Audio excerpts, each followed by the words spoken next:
সকল মেরুদণ্ডী প্রাণী কর্ডেট, কিন্তু সকল কর্ডেট মেরুদণ্ডী নয়।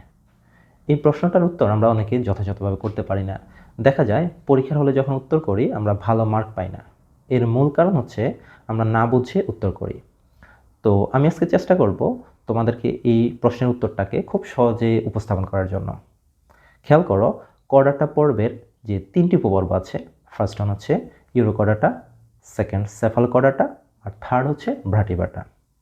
আবার কর্ডাটা পর্বের 3টি প্রধান বৈশিষ্ট্য আছে।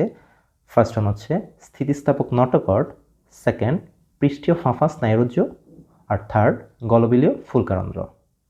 তো এই 3টি বৈশিষ্ট্য কর্ডাটার যে উপপর্ব ছিল ইউরোকর্ডাটা এবং সেফালোকর্ডাটা, তাদের ক্ষেত্রে কিন্তু কোনো পরিবর্তন হয় না।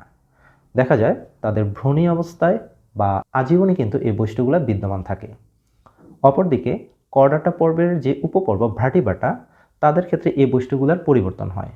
যেমন স্থিতিস্থাপক নটোকর্ড, এটি পরিবর্তিত হয় কশেরুকা নির্মিত মেরুদণ্ড দ্বারা। পৃষ্ঠীয় ফাঁফা স্নায়ুরজ্জ, এটি পরিবর্তিত হয় মস্তিষ্ক এবং সুষুম্নাকাণ্ড দ্বারা। আর গলবিলীয় ফুলকারন্ধ্র, এটি পরিবর্তিত হয় ফুলকা এবং ফুসফুসের সাহায্যে। তাহলে খেয়াল করো, এই পরিবর্তনগুলো হচ্ছে শুধুমাত্র ভ্রাটিবাটাদের ক্ষেত্রে। তাই জন্য এই ভ্রাটিবাটাকে আমরা বলতে পারি মেরুদণ্ডী। অপরদিকে ইউরোকর্ডাটা এবং সেফালোকর্ডাটা, তাদের ক্ষেত্রে কিন্তু এই বৈশিষ্ট্যের কোনো পরিবর্তন হয়নি। তাই জন্য আমরা তাদেরকে মেরুদণ্ডী বলতে পারি না, তারা শুধুমাত্র কর্ডেট। তাহলে খেয়াল করো, যাদের ক্ষেত্রে পরিবর্তন হয় তারা মেরুদণ্ডী, আর যাদের ক্ষেত্রে পরিবর্তন হয় না তারা শুধুমাত্র কর্ডেট।